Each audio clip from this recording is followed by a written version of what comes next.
Are you serious? Are you serious, folks? I want to go straight to the Sermon on the Mount, Matthew chapter 7. You know, it's a great, powerful 3 chapters of his great sermon. But let's read Matthew chapter 7. Judge not, that you be not judged. For with what judgment ye judge, ye shall be judged. And with what measure ye mete, it shall be measured to you again. And why beholdest thou the mote that's in thy brother's eye, but considerest not the beam that's in thine own eye?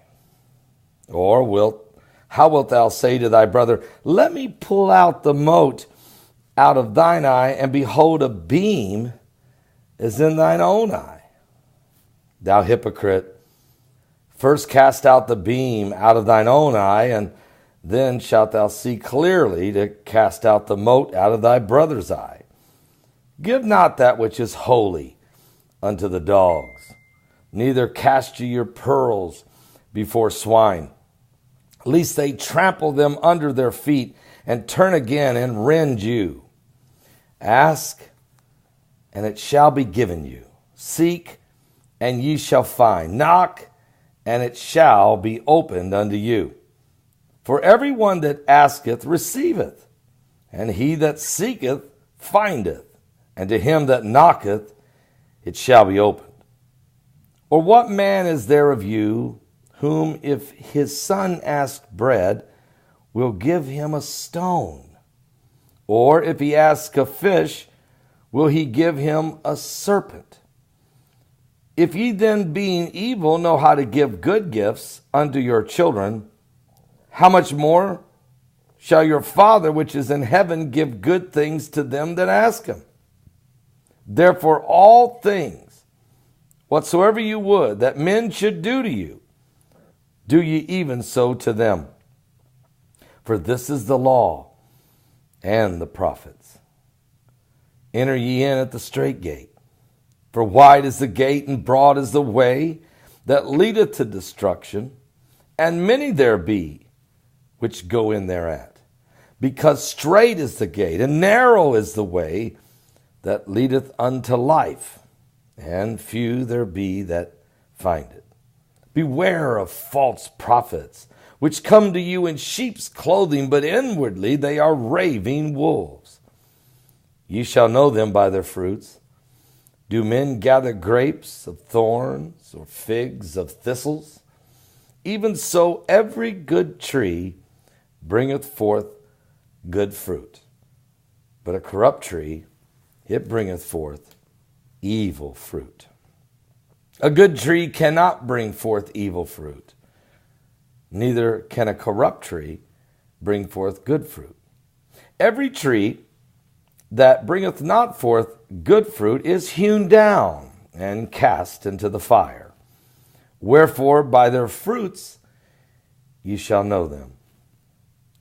Not every one that saith unto me, Lord, Lord, shall enter into the kingdom of heaven, but he that doeth the will of the Father which is in heaven. Many will say to me in that day, Lord, Lord, have we not prophesied in thy name, and in thy name cast out devils, and in thy name done many wonderful works? And then will I profess unto them, I never knew you.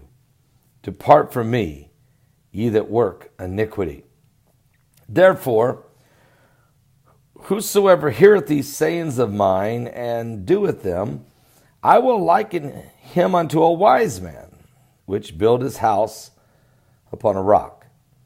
And the rain descended, the floods came, the winds blew, and beat upon the house, and it fell not, for it was founded upon a rock. And every one that heareth these sayings of mine, and doeth them not, shall be likened unto a foolish man, which built his house upon the sand. And the rain descended, and the floods came, and the winds blew, and beat upon the house, and it fell, and great was the fall of it. And it shall come to pass that when Jesus had ended these sayings, the People were astonished at his doctrine, for he taught them as one having authority and not as the scribes. Matthew chapter 7, the final chapter of the great Sermon on the Mount.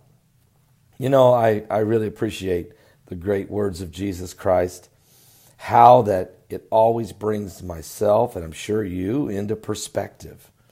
Makes you think about decisions we make, things we say, and people we meet.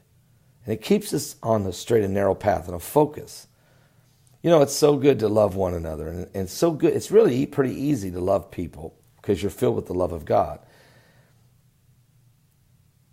But knowing how to handle difficult situations, that requires a little more of the solid establishment that you get from the Word.